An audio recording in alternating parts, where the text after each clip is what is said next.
Les stocks de méthane coincés dans ces clatrates sont estimés en dizaines de milliers de milliards de tonnes. C'est très long. La fonte des clatrates sera évidemment suivie d'une remontée brutale de méthane gazeux du fond des océans. Et ceci entraînera au contact de l'air un embrasement.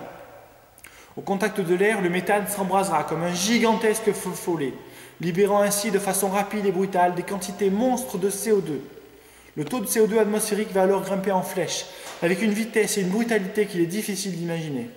Nos océans étant déjà saturés, ou près de l'être, nous devons nous attendre à une modification massive et continue de l'atmosphère terrestre. Très vite, en quelques mois, quelques années tout au plus, le taux de CO2 atmosphérique atteindra des niveaux incompatibles avec la vie telle que nous la connaissons, entraînant une vague d'extinction en perturbant les mécanismes biologiques de respiration et de photosynthèse. Notre espèce n'y survivra pas.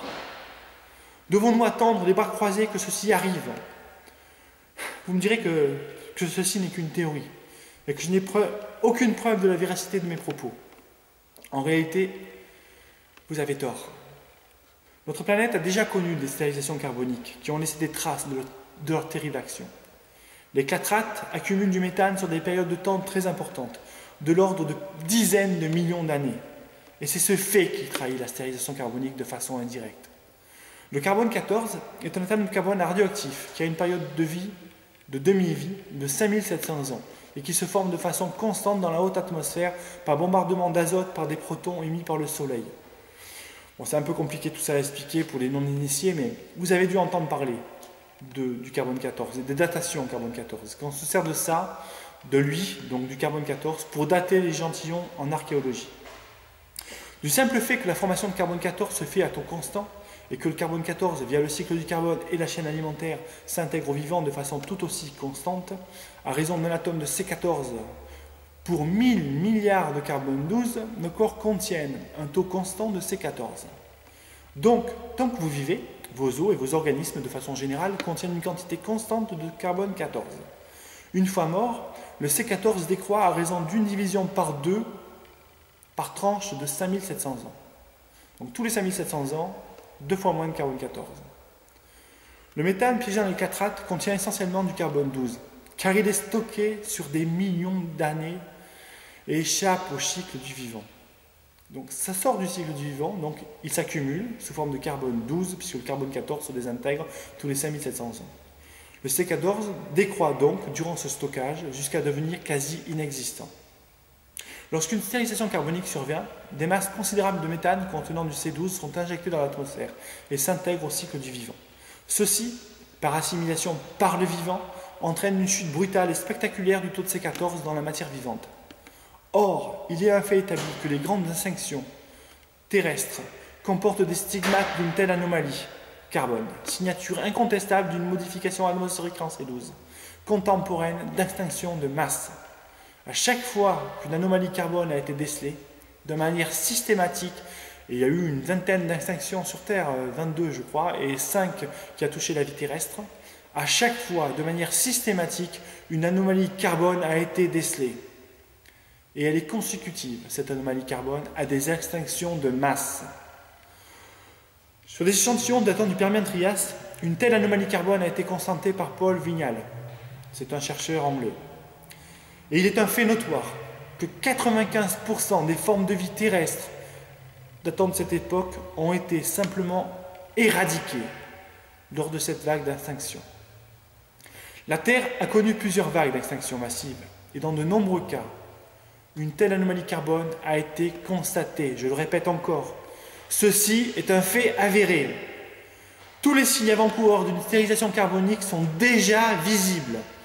Je parle d'acidification des océans, je parle de réchauffement planétaire, je parle de disparition massive d'organismes aquatiques exploitant massivement le CO2, comme le phytoplancton et les coraux, qui sont plus vulnérables à des modifications de CO2 dans leur environnement. La question n'est pas de savoir si une stérilisation carbonique aura lieu, mais quand elle aura lieu, et si nous serons prêts quand ça arrivera. Depuis plusieurs années, je développe seul et avec très peu de soutien une technologie capable d'inverser le processus de réchauffement planétaire et nous éviter de devoir faire face à une stérilisation carbonique. Je ne vais pas revenir sur les chantages, les intimidations et les menaces de me faire disparaître sans passer par des faux documents normalisés par l'INPI et tous ces organismes de déprotection industrielle pour en venir à l'essentiel. Cette technologie, dont un prototype se trouve derrière moi, doit être développée massivement pour assurer la survie de notre espèce. Nous devons donc, je le répète encore, assurer un développement massif de cette technologie pour assurer la survie de notre espèce. Je sais ce que vous devez penser avec un sourire en coin. Encore un dingue. Pourtant, le plus dingue, c'est que c'est vrai, et ce n'est guère encourageant. J'ai créé en octobre 2010 une association pour soutenir les inventeurs dans la création de leur société. Seule solution, à mon sens, pour que l'inventeur échappe au piège de la déprotection industrielle. L'association Imagine, comme imagine un autre avenir que la galère. Bref, plus d'amertume. En décembre dernier, nous avons trouvé des fonds. Nous avons créé une société et nous avons fabriqué un prototype de démonstration, celui qui est derrière nous. Dans les jours qui viennent, nous allons le connecter à une chaudière à gaz pour traiter grâce à lui le CO2 qui en sortira.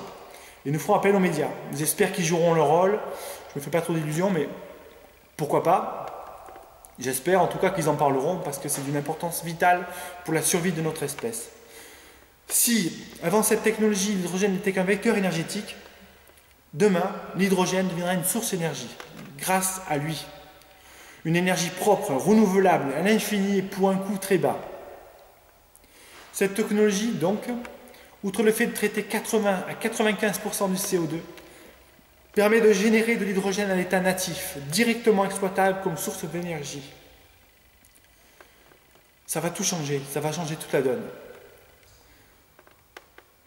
Et ceci, potentiellement, pourrait mettre un terme à l'exploitation de l'énergie fossile et rendre obsolète le nucléaire. Ma vie a été menacée. Je ne sais pas ce qui va se produire.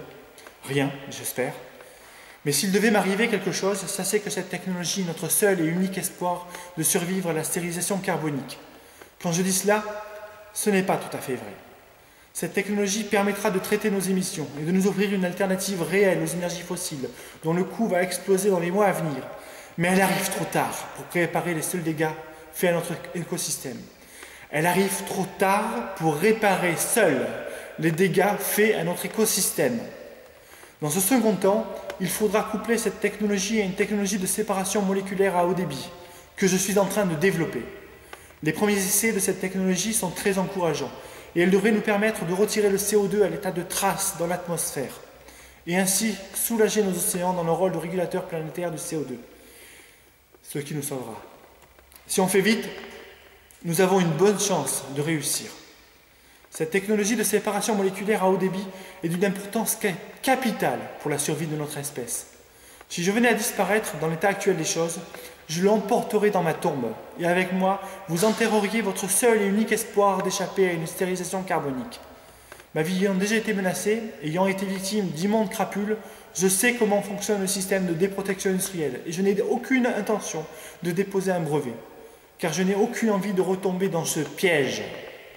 J'attendrai le dernier moment pour en sortir de mon chapeau la technologie de séparation moléculaire à haut débit.